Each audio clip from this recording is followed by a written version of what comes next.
Hello friends, आज मैं आपके साथ कॉमर्स का एक और टॉपिक लेके आया हूँ और टॉपिक का नाम है फॉर्मेशन ऑफ कोऑपरेटिव सोसाइटी। चलिए शुरू करते हैं। शुरू करने से पहले बता दूं कि कोऑपरेटिव सोसाइटी के चैप्टर के सारे लिंक्स आपको इस वीडियो के डिस्क्रिप्शन में मिल जाएंगे। Let's begin. In order to get a cooperative society registered, an application in the prescribed form must be submitted to registrar of cooperative societies of the state in which the society's registered office is to be situated. Simple words में आपको अगर cooperative society खोलनी है तो एक आपको application देनी है प्रिस्क्राइब्ड फॉर्म में। प्रिस्क्राइब्ड फॉर्म का मतलब जो भी फॉर्म में रिक्वायर्ड होता है उस फॉर्म में एप्लीकेशन देनी है रजिस्ट्रार को। रजिस्ट्रार कौन सा होना चाहिए? Registrar of cooperative societies of the state. जिस स्टेट में आपने खोलनी है वहां के लोकल रजिस्ट्रार को, जो रजिस्टर करता है कोऑपरेटिव सोसाइटीज को, उसके पास एक प्रिस्क्राइब्ड फॉर्म में एप्लीकेशन देनी है। ठीक है। Any 10 persons above the age of 18 years and having common interest may submit a joint application for being formed into a cooperative society. कोई भी 10 लोग, कम से कम 10 लोग होने चाहिए जिनका कॉमन इंटरेस्ट है, और वो 10 लोग 18 प्लस होने चाहिए, उनका कॉमन इंटरेस्ट है, वो जॉइंटली एक एप्लीकेशन दे सकते हैं प्रिस्क्राइब फॉर्म में कि हम कोऑपरेटिव सोसाइटी बनाना चाहते हैं। The application should contain the following information. जो भी वो एप्लीकेशन देंगे उनमें ये जो फॉलोइंग चीजें लिखी हैं, फॉलोइंग पॉइंट्स लिखे हैं, ये इन्फॉर्मेशन होनी चाहिए। Number 1, name and address of the society. Society का नाम क्या होगा और किस जगह पे सोसाइटी सिचुएटेड होगी। Aim and objects of for which the society is being registered. Aim and objects मतलब ऑब्जेक्टिव्स, मकसद क्या है सोसाइटी का बनाने का, किस लिए रजिस्टर करवा रहे हो वो भी बताना है आपने। Names, addresses and occupations of the members. जितने भी मिनिमम 10 मेंबर्स है ना, 10 से ज्यादा भी हो सकते हैं, तो जितने भी मेंबर्स हैं उनके नेम्स क्या है, एड्रेसेस क्या है और उनका काम क्या है वो भी मतलब एप्लीकेशन में लिखा होना चाहिए। Share capital and it's division. तो शेयर कैपिटल कितनी है और किस हिसाब से डिवाइड हुई है वो सारा बताना है। Method of admission of new members. नए मेंबर्स को एडमिट करने का क्या तरीका है, नए मेंबर्स को कोऑपरेटिव सोसाइटी में डालने का जो तरीका है वो बताना है। 2 copies of bylaws means rules and regulations of the society. जब भी हम कोई कोऑपरेटिव सोसाइटी बनाते हैं तो उसके कुछ रूल्स रेगुलेशंस भी तो होंगे ना, तो उन रूल्स रेगुलेशंस की भी 2 कॉपीज सबमिट करवानी पड़ेंगी। उसके बाद क्या होगा, a cooperative may adopt model bylaws given in the cooperative society act instead of framing its own bylaws.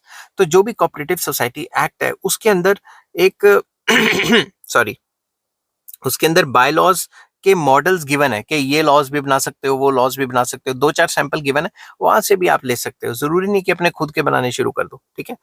Once application for registration along with the copies of bylaws is submitted, the registrar of cooperative society will carefully scrutinize them in order to ensure that they are in accordance with the provisions and spirit of the cooperative society act. एक बार अपने application जमा करवा दी तो जो cooperative societies के जो registrar हैं वो सारे के सारी चीजें देखेंगे आपका और देखेंगे मोटिव आपका सही है, और सारे आपके जो कागजात जो आपने जमा कराए वो चेक करेंगे। अगर उनको लगता है वो सेटिस्फाइड है तो ठीक है भाई। When he is fully satisfied, he और शी भी हो सकता है, ही और she is fully satisfied in this connection, he will enter the name of the society in his register and will issue a certificate of registration. अगर वो आपकी बात से सेटिस्फाइड है, अगर वो सेटिस्फाइड है कि जिस मकसद के लिए आप कोऑपरेटिव सोसाइटी बना रहे हो वो लीगल है और सब कुछ सही है, तो वो अपने रजिस्टर में आपकी कोऑपरेटिव सोसाइटी का नाम लिख देगा और आपको सर्टिफिकेट ऑफ रजिस्ट्रेशन दे देगा।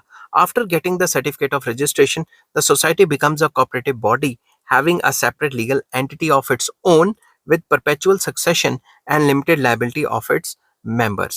तो एक बार आपके हाथ में सर्टिफिकेट आ गया, जैसे ही सर्टिफिकेट इशू हुआ वैसे ही ये जो कोऑपरेटिव सोसाइटी है ये कॉर्पोरेट बॉडी मतलब बन गई है जिसका एक सेपरेट लीगल एंटिटी है। ठीक है। मतलब ये अपने नाम पे मतलब प्रॉपर्टी ले सकती है, अपने नाम पे कॉन्ट्रैक्ट कर सकती है।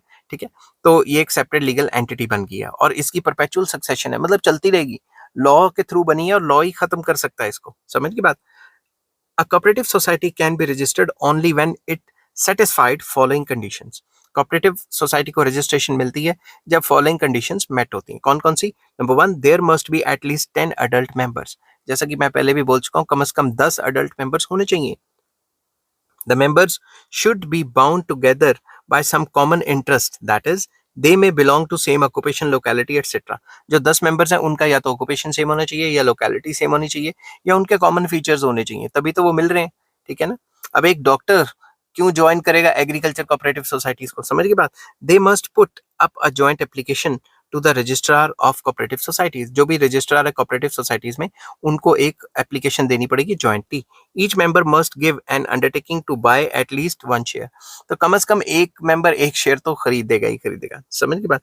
अ copy of bylaws must be submitted to the registrar. मतलब जो भी उनके लॉज हैं, कोऑपरेटिव सोसाइटी के जो कानून है, वो जो है रजिस्ट्रार को जमा कराने हैं। अगर उनको खुद कानून बनाने में प्रॉब्लम हो रही है तो कोऑपरेटिव सोसाइटी एक्ट के अंदर ही कुछ बायलॉज दिए होते हैं, सैंपल बायलॉज, वहां से वो कॉपी कर सकते हैं।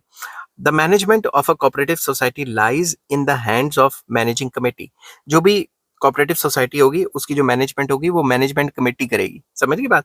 Members of this committee are elected directly by the members at AGM, मतलब annual general meeting of the society. जो भी सोसाइटी की एनुअल जनरल मीटिंग, मतलब साल की एक जो इंपॉर्टेंट मीटिंग है, उसमें जो मैनेजमेंट कमेटी है उसके बंदे चूज किए जाएंगे। The managing committee consist of a number of members who are elected from the members and following are the office bearers. तो बेसिकली जो मेंबर्स होंगे उन्हीं में से चूज किए जाएंगे मैनेजिंग कमेटी में। और ऑफिस बेयरर्स कौन से होंगे? एक प्रेसिडेंट होगा, वाइस प्रेसिडेंट एक भी हो सकता है, एक से ज्यादा भी हो सकते हैं, सेक्रेटरी होगा, जनरल सेक्रेटरी होगा, बना सकते हैं, और ट्रेजरर होगा, ठीक है। इन इन जनरल ये 5 तरीके की ही मैनेजिंग कमेटी में मेंबर्स पाए जा सकते हैं, ठीक है। मतलब मैनेजिंग कमेटी में यही बंदे मैनेज करेंगे, ठीक है। The general body of share holders lay down the broad objectives and policies of the cooperative society.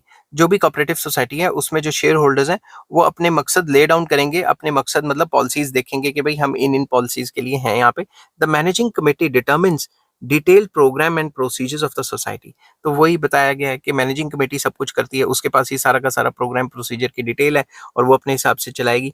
The committee also gets progress report from the office bearers and it is accountable to annual general meeting of the members. तो basically ये है कि जो managing committee है वो सारी की सारी रिपोर्ट्स लेगी जो ऑफिस में बंदे काम करते हैं, ऑफिस बेयरर्स हैं उनसे, और जितने भी मेंबर्स होंगे उनको जवाब दे होंगे मैनेजिंग कमेटी के मेंबर के सामने, क्यों किया, कैसे किया।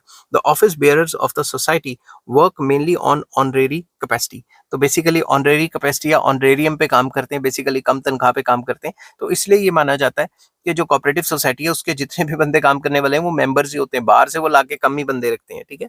The annual accounts of the society are audited and its annual reports is submitted to registrar of the cooperative society. तो जो भी इनके एनुअल अकाउंट्स हैं उस रिपोर्ट की फॉर्म में सबमिट किए जाते हैं और वो ऑडिट किए जाते हैं, और जितने भी उनकी रिपोर्ट्स वगैरह हैं वो जो रजिस्ट्रार ऑफ कोऑपरेटिव सोसाइटीज हैं उनको डिपॉजिट करनी पड़ती हैं। ऐसा क्यों? क्योंकि सरकार से स्पेशल स्कीम्स भी तो मिलती है ना, इनको स्पेशल सब्सिडीज भी तो मिलती हैं। तो इनकी जितनी भी रिपोर्टें हैं वो रजिस्ट्रार जो है, रजिस्ट्रार ऑफ कोऑपरेटिव सोसाइटीज, उनके पास इनको डिपॉजिट करवानी पड़ती है। आई होप ये वीडियो आपको पसंद आई होगी। अगर पसंद आती है तो please like, share and subscribe. Next topic में लेके आऊंगा कंज्यूमर्स कोऑपरेटिव सोसाइटीज क्या होती हैं, और इस चैप्टर के सारे लिंक्स आपको इस वीडियो की डिस्क्रिप्शन में मिल जाएंगे। Take care, bye bye.